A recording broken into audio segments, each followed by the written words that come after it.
Danny and I have been farming here for 40 years and farming for 50 years. And literally everything you see here is part of what we've done, or that's a bad thing to say. It's not part of what we've done. It's part of what has happened on this farm while we've been here. And it started as a bare field and a community of people that would buy our produce. And this is what can happen in 40 years with that combination. People who want to be providing that service, a service for the land, a service for the community, and a community that supports them, and a piece of land that has the incredible resources that this one does. Good water, good air, beautiful soil, and really good neighbors in the community. So what you see then, and what you're enjoying tonight, the lawn and the party and the lights and the meals, all is a result of what all of us have done together. And that's what we are here for tonight, to give thanks for. But what we want to do is show you what exactly it is that we're giving thanks for. Okay? So the first thing is these guys that you're standing right here, this was the first thing we planted on the farm. It was they're windbreak trees from Australia. And I grew up in the Central Valley, as did my brother Marty there, and my other brother Larry, who's back cooking the meat. We used to say hi to him when you get a chance to. And we had, where we grew up, you could have a north wind that would blow for 7 days. And first thing we decided to do was cut that wind down. So we planted 4 lines of these casuarina trees, beefwood, that we planned to sell for firewood and to cut the wind. And they have done an incredible job of cutting the wind. Zachary's house is right over there, about a half mile away, without the benefit of these trees. And as you enjoy the breeze tonight, notice that in that area it's going to be really damp. It's a great thing that these trees have done for the farm.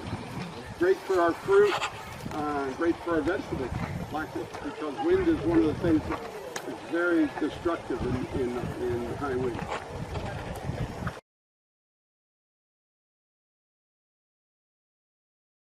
So these 4 lines were the first thing.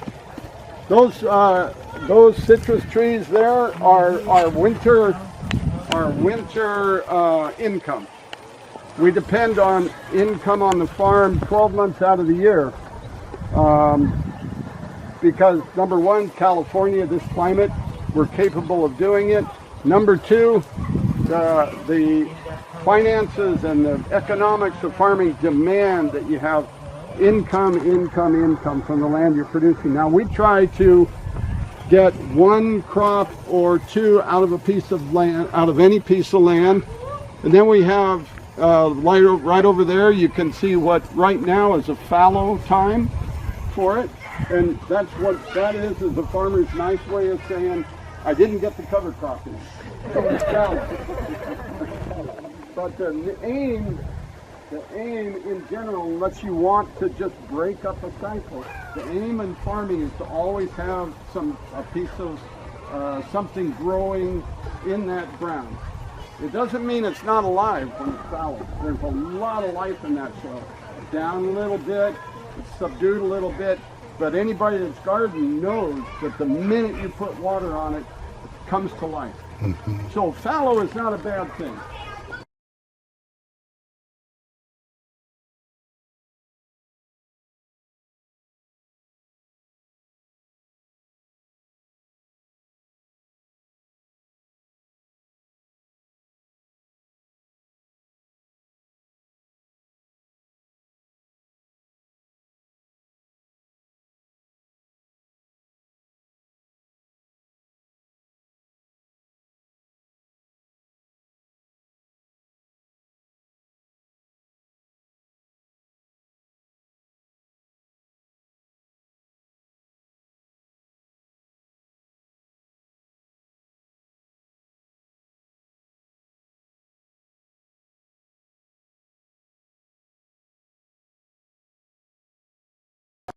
Yeah.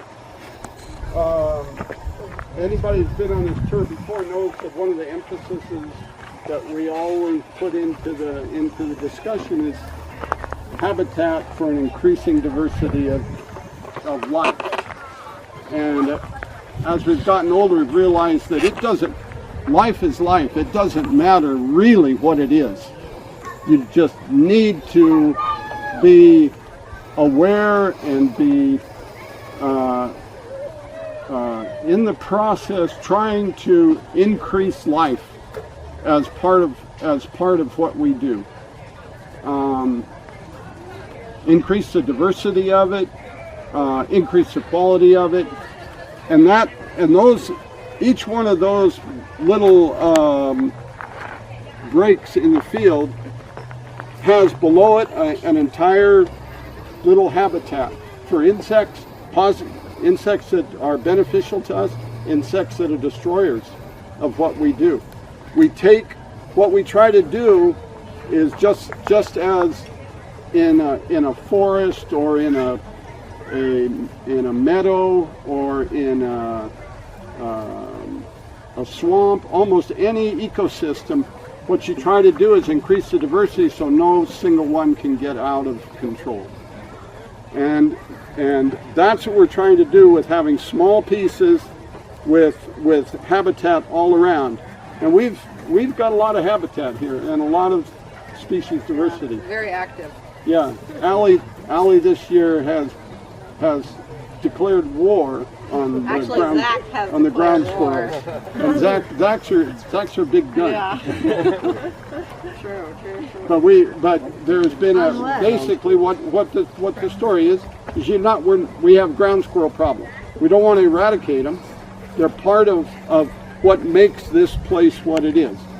The deer, the turkeys, the ground squirrels, the rabbits, they're part of what makes this a relatively complete ecosystem. So we don't want to eradicate them. But if they're out of control to the point to where you can't get a crop, then you know there's something wrong. And you have to find a way to manage it. Management comes in a lot of different forms. And usually you have to use every one of them in order for something like ground squirrels at the peak of their cycle to not take what you have. And we're willing to share, but up to a limit. And so we've employed a lot of different techniques. Fences, Zach coming out at night with his, what was that, Zach? Zach has been this year it's been a really a good thing. Traps, definitely just traps. Only traps. All techniques. All techniques. Management techniques. But I think the key takeaway is that stuff periodically gets out of control. And our job is management. It's management of the land, management of our water resources, management of the animal resources in order to make this farm produce 12 months out of the year. And that's what we basically do.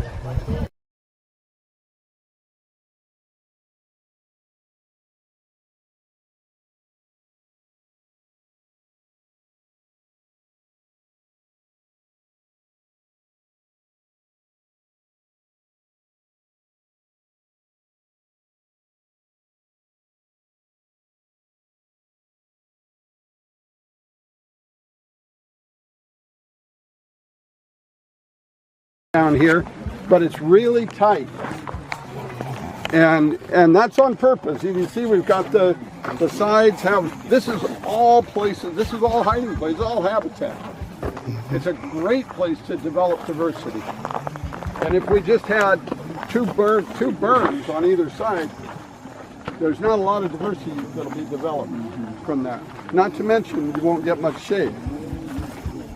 And these guys produce flowering quince for us in January. And these guys are flowering fruit trees. That's a plum. We've got apricots coming here. And so we sell them at the farmer's market. And that's, having having lots of different ways of using something is the key to this farm. But use it, you know, as in all the different ways, habitat, in our farming practices, and in our cultural practices. Okay.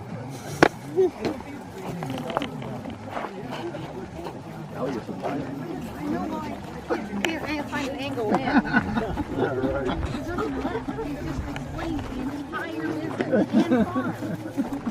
Well, one thing I haven't said that I think is really one thing that I've said about once every 5 years, and I think this is the 5th year, and it's time to say it again, is dead stuff.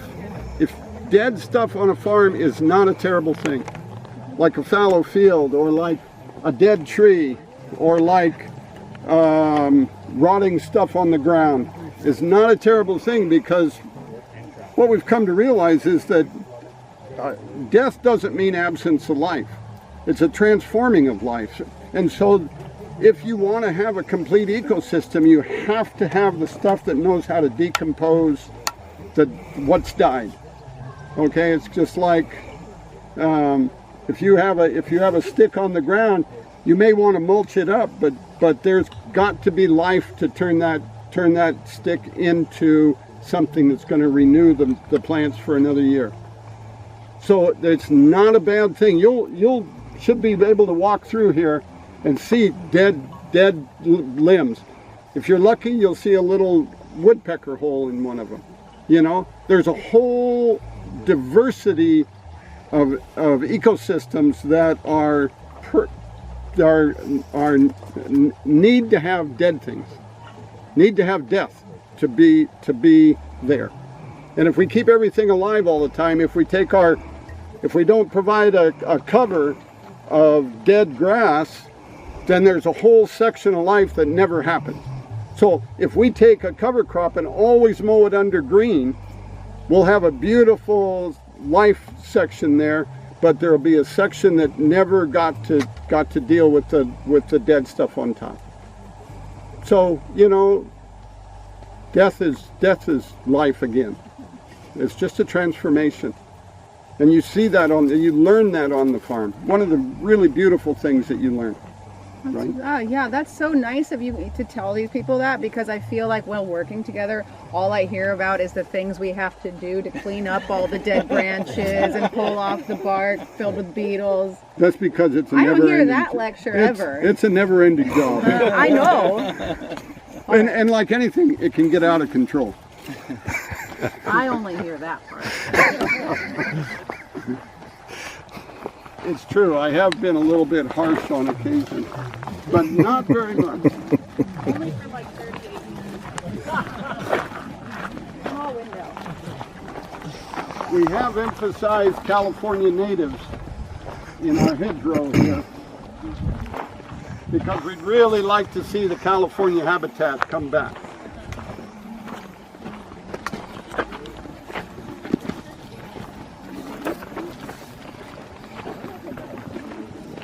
It changes every year. I turned this one on. Did you? Oh, I got tired of it. You did? I was wondering. Yeah, so we turned it on over there. Oh, it's over there now. Ah, okay. Got it. So the animals still have. You still have your mucus elsewhere. So one of the things that Paul just mentioned was that we used to have a stream running across here, which I dearly loved, but it was a pain for any piece of equipment came through, or if we came through in the night and you're just trudging along thinking of something else, and poosh, all of a sudden your boots are wet.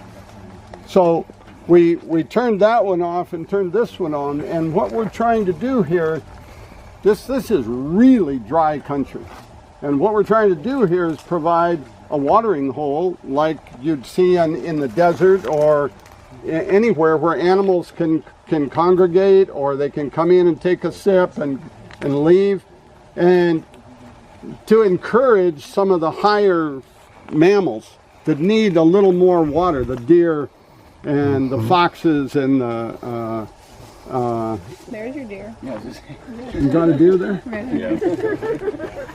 Thank you. Yeah. Yeah, really. Deer, put the bunnies out. So that's a willow. These are trees that are attuned to having constant wet feet. We planted a set of willows here in anticipation of doing this. But this whole area here is California native. And When did you plant it? 30 years? yeah, maybe something like that. And it has done really, really well. And we're actually beginning to see the progression out of some of the species we planted, some of the lower bushes and stuff as the trees grow. You're also painting, it's a beautiful picture, and what this does is really, really fantastic, and you do see, you know, the benefits of it. But the other side is also, me and Rogelio will be out harvesting, and I have to listen to him all the time saying, we got to cut these bushes down, because we're battling stuff all the time. The rabbits and the deer and everything loves this space. So like, while it's wonderful to bring them in, it is like not as rosy and beautiful all the time when you're trying to make money and trying to have crops to bring into the farmers market in the CSA. And the same could be said for the casuarina. There's about 20 feet on either side. Their root systems are so incredible that for 20 feet, the crops there are about this tall, where everything else is like that tall. So it's like, you know, he said we're willing to share, and I think that wasn't emphasized enough, that like all of this, there is like a sacrifice that comes with it when doing row crops and trying to run a business. You know, it's not always easy to see, and I kind of have that conversation with Rogelio a lot. We have some fields out here that will have one tree right in the middle, and when you plant your seeds, everything will cut them up beautiful. You feel really great, and you go to the tree, and within 10 feet around it, the birds have eaten everything, you know. And so it's a definite give and take. And I would never cut down your hedgerow, but I just wanted to sort of like talk about the full spectrum of implications under it. So the really great thing about that is that each generation of farmers is going to learn through all their years, starting from their own perspective. They're going to learn what the farm does for them and what they can give to the farm. And what will end up at the end of that is a farm that reflects the farmer that was just there for 50 years. So this farm will change when Annie and I are gone. It has to. Maybe Allie will cut down sections of this because some new piece of information may come up that she wants to emphasize. You know, and so that is definitely a process, but it's a healthy human process based on an understanding of what's going on around them. Because that's what farming is to have a healthy process with involved in management of the world around you. Not domination, just management. And that's what Allie's talking about. That's what Rogelio, it takes a person that's out in the field working all the time. It's harder, you know, because the work is harder. You got to throw down damaged stuff all the time. Yeah, and when it's a bad year, it's harder for us to feel good about it too. But overall, now, what's been great is 40 years later, look what we've got. You know, ups and downs, but look what we've got. Let's go over here, this way. Yeah.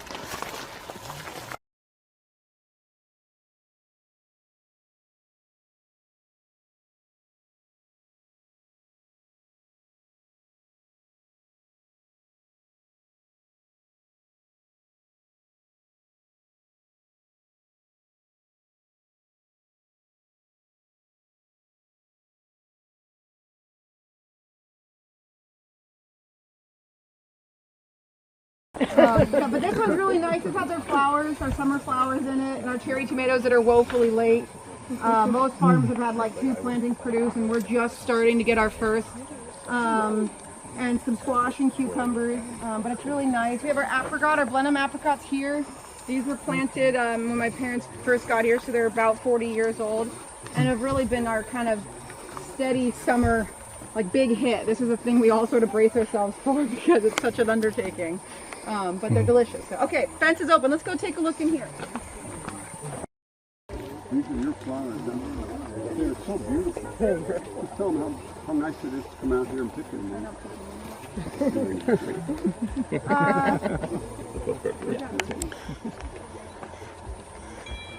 Here's our beautiful nectarine orchard. No. I want to hear about the flowers. Flowers. Well, we've been sort of adjusting as we go through this transition and trying to figure out sort of like, as he was talking about how I'm going to run it, or Claire and I are going to run it.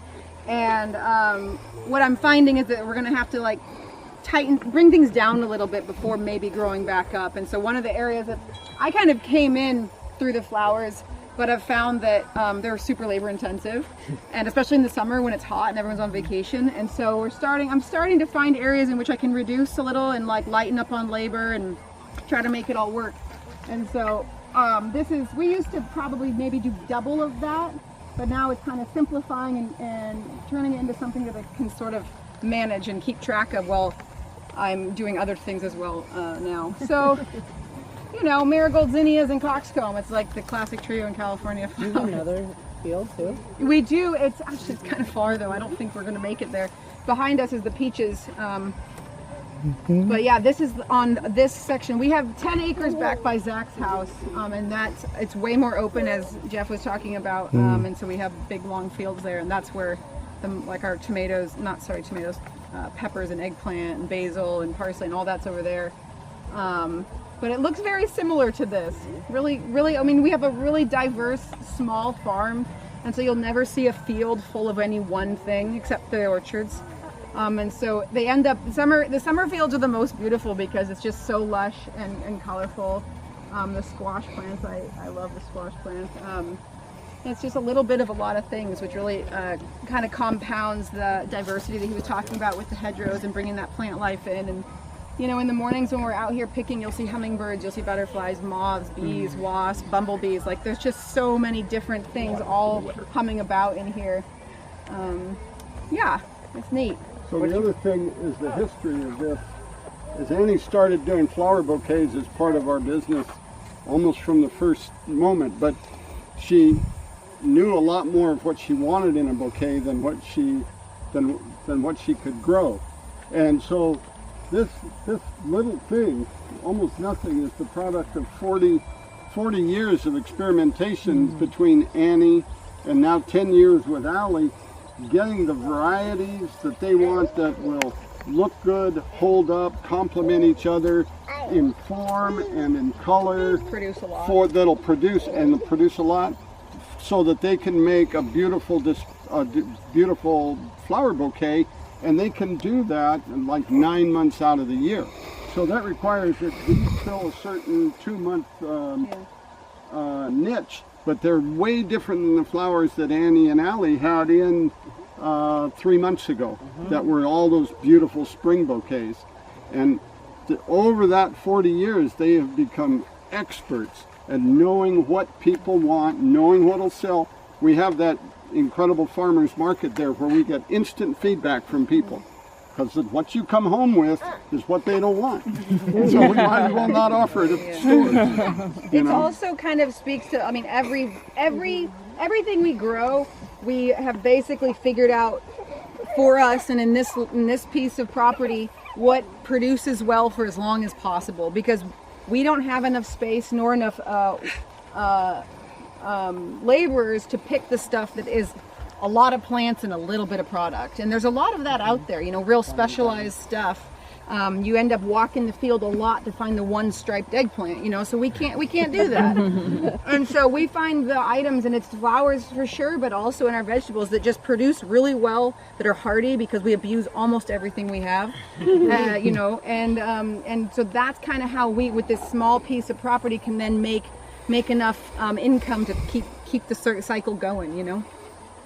And that's taken a lot of time. I mean, you're pretty adamant about the varieties and what we do. Yeah, we really have varieties that through the years have done well for us, and when they all of a sudden disappear, we have to be back out on the hunt for another variety, and that can take 2, 3, 4, 5 years to find another one to replace that, and that's a killer. That's really hard to do, and the seed companies I think they enjoy the fact that people go out and start buying all these different kinds again. You know? Were you a seed company? So Oh yeah. Oh, sorry to anybody. you don't save any of your own seed then? Yeah, we do. Oh, you do? Yeah, but we save open pollinated varieties. We don't try to do the F1 stuff. Yeah. We don't try to do that kind of pollination. But there's certain seeds that it's crazy not to save them. Because, you know, lettuce seed, tomato seed, fennel seed, onion. cilantro seed, onion seed. These are things that, as long as you have a small amount of management, you're going to get a lot of seed. And it's going to be good seed.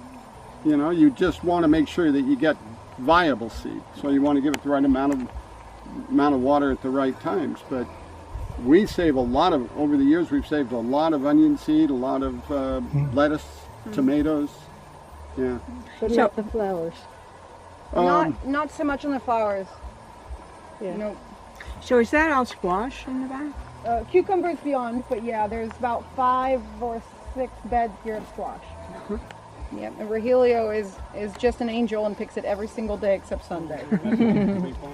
Yeah, This is the second one. yeah. We've got one more to 2.5 technically, thanks to the squirrels. Yellow squash too. Jeff, what's your total acreage?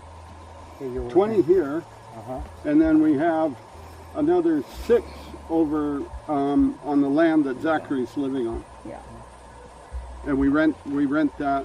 Well, we own part of it, and then we rent some from Zach. And we also assume that there's a certain amount that, you know, clearly isn't in production. So it's 20 acres, but it's not, we don't farm 20 acres Right, here. right. I would say the amount that we're actually picking from at any given time is 2 or 3 acres. And it just rotates through the year. Yeah, and then of course we've given up, I would say we've given up 20% of the farm to not production. Some guy came on a tour and asked me what I thought he saw the new hedgerows we were planting, and he said, what do you think a farm could do? What would be the optimum amount of hedgerow? And I said, about 50%. And he never asked another question. He said, nah, I'm sorry, this guy's on cloud 9. I can't. Yeah. It's impossible.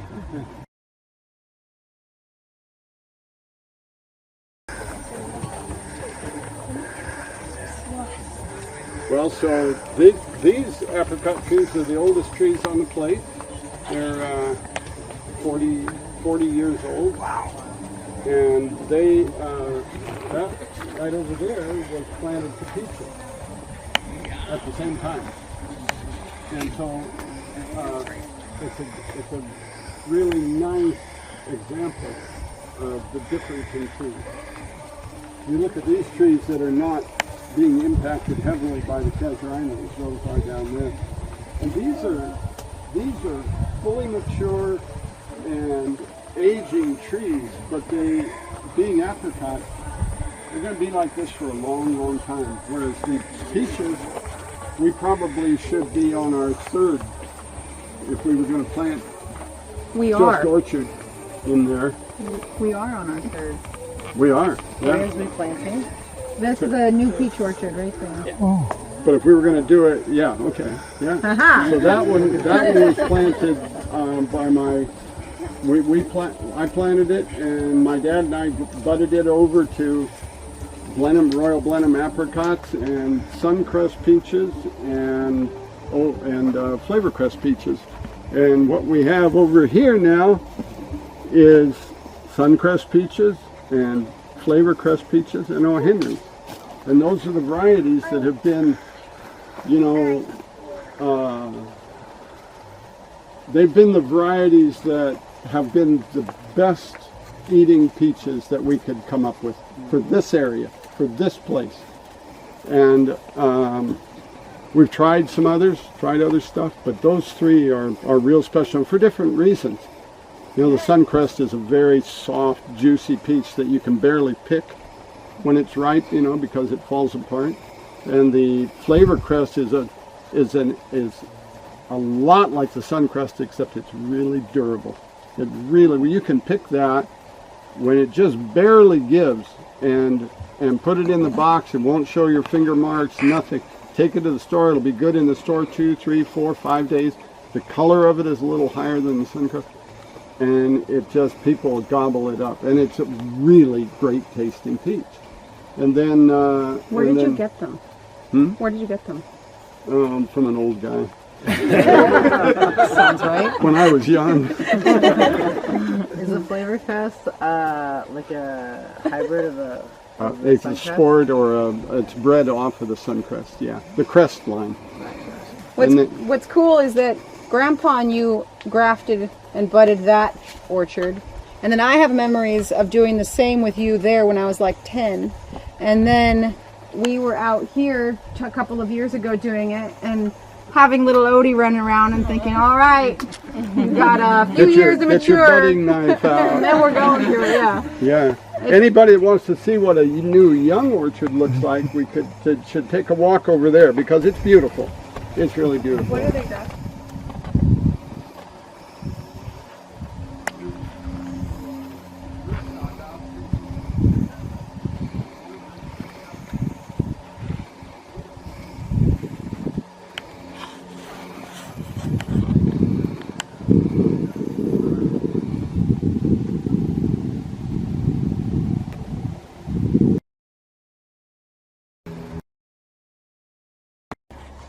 And really miserable. It has its miserable moments, but you know, you begin to realize how much you've learned over your lifetime, you know, and what's happened to you. I mean, I've already seen it happen to Allie, even though maybe it hasn't been fun, but it's happening. You know, she's taking ownership, and that's a big deal. Take ownership of something that you're meant to take care of. That's what it's all about for a farmer, really. And I think farmers all around the world work that way. That's why they do it. And not everybody, but a lot of farmers do it that way. And I was talking to Paul over there and talking about kind of the state of things and how hard it is to stay, you know, upbeat all the time. And he said something along the lines of, you know, you find out the importance of a place like this when everything else feels like it's kind of falling down a little bit. And there is some real truth in that. You know, you come out here in the orchard, especially in apricot season, you're sitting here and there's just fruit everywhere and you can just pick and eat to your heart's content. And you got your kid running up there eating the mulberries, you know, and everything is just, like, when it's good, it is so very, very good. And it is really nurturing to the soul when you have to watch the news, you know. So it is really pretty beautiful spot.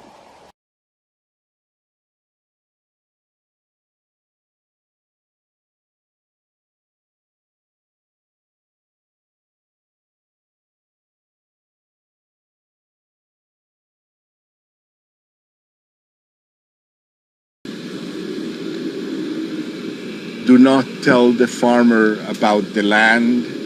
He knows its heartbeat like he knows his hand. The farmer knows you cannot price dirt. It has way too much potential for human worth.